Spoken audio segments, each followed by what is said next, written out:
El prólogo de Orid, 28 de junio. Los santos mártires Ciro y Juan. Estos santos mártires son conmemorados el 31 de enero y sus vidas y tribulaciones se describen en esa fecha. El 28 de junio se conmemora la traslación de sus reliquias de Canopo a Menitus, la actual Abukir, y los numerosos milagros que ocurrieron por medio de sus reliquias. San Cirilo, el patriarca de Alejandría, oró fervientemente a Dios para que destruyera la impureza idólatra en la ciudad de Menutis, donde había un templo pagano y donde gobernaba el poder de los demonios. Un ángel de Dios se le apareció al patriarca y le dijo que Menutis sería limpiada de su impureza si se trasladaban las reliquias de los santos Ciro y Juan a esa ciudad. El patriarca lo hizo inmediatamente. Trasladó las reliquias de los mártires a Menutis y construyó allí una iglesia en honor a los santos Ciro y Juan. Gracias a las reliquias de estos mártires, Amonio, el hijo de Juliano, el gobernador de Alejandría, fue curado de paperas. Un tal Teodoro de ceguera, Isidoro de Mayuma, de una enfermedad debilitante del hígado, la esposa de Teodoro de envenenamiento, una tal Eugenia de hidropesia, y muchas otras personas fueron curadas de diversas enfermedades y padecimientos por las reliquias de estos santos. Todo esto ocurrió en el año 412. El venerable Zenufio el Abanderado fue un gran asceta y hacedor de milagros del desierto egipcio, contemporáneo del patriarca Teófilo y del emperador Teodosio el Grande. Se llama el, entre comillas, abanderado porque una vez ayudó con sus oraciones al emperador Teodosio a obtener una victoria sobre el ejército de sus adversarios. Cuando el emperador convocó a Zenufio a Constantinopla, le contestó que no podía ir, pero le envió un andrajoso hábito monástico y su bastón. Cuando fue a presentar batalla, el emperador se puso el hábito monástico de Zenufio y llevó el bastón y regresó victorioso de la guerra. El venerable Pablo el médico había nacido en Corinto. Al terminar sus estudios, se retiró a un monasterio y fue tonsurado como monje. Tuvo que luchar con el espíritu impuro de la fornicación. Cuando había logrado expulsar ese espíritu de sí mismo por el poder de la cruz, ese espíritu lo calumnió cruelmente, incitando a una mujer depravada a decir que había dado a luz un niño de Pablo. Algunos herejes lo sacaron del monasterio, pusieron al niño en brazos y lo obligaron a caminar por el pueblo para que la gente pudiera escupirlo.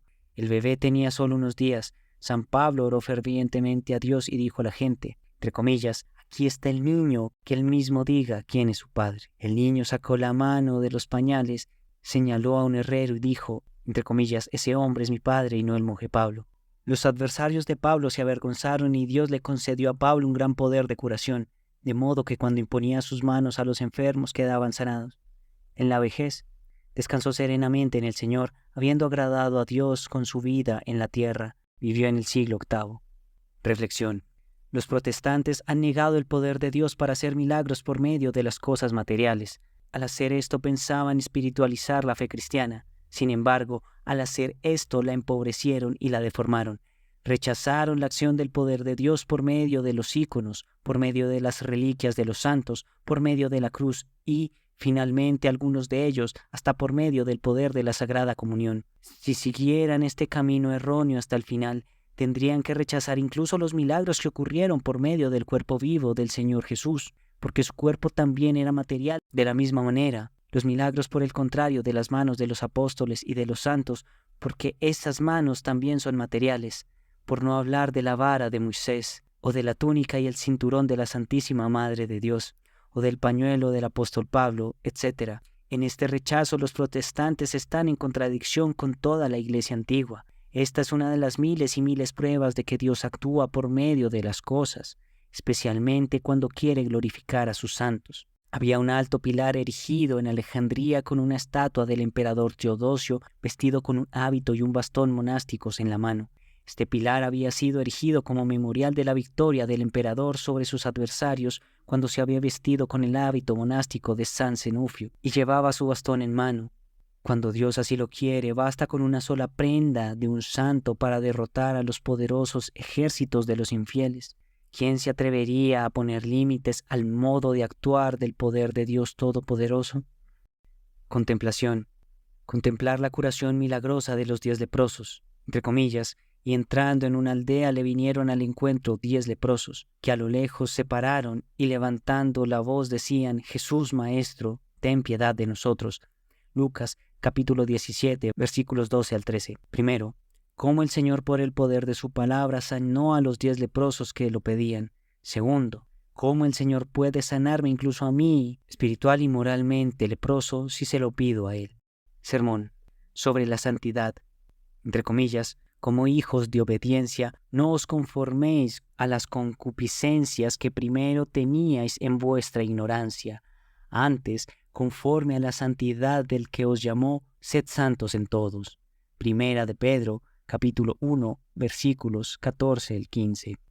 Hermanos, la santidad es una virtud que abarca todas las demás virtudes. Por lo tanto, hermanos, un santo es un hombre adornado con todas las virtudes, porque si alguien es un hombre de oración pero no es compasivo, no puede ser llamado santo. O si un hombre soporta todo pero no tiene fe ni esperanza, no puede ser contado entre los santos. O si un hombre es muy compasivo pero no tiene fe en Dios, en verdad, tal hombre no puede ser contado entre los santos.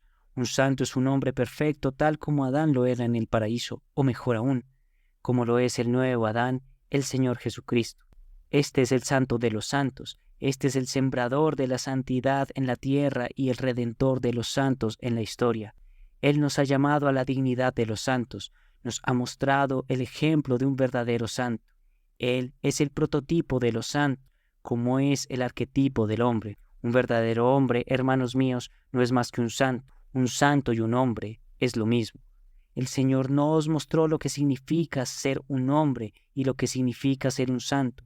El apóstol Pedro nos manda, entre comillas, conforme a la santidad del que os llamó, sed santos en todos. Un santo no es un santo en un solo aspecto de su vida, sino en toda su vida. Debemos ser santos cada hora de nuestra vida, grande o pequeña, para ser contados entre los santos, es decir, entre las personas cuyas vidas estuvieron de acuerdo con el prototipo de los santos y el arquetipo del hombre, el Señor Jesucristo. Oh Señor, a ti sea la gloria y la alabanza por los siglos de los siglos. Amén.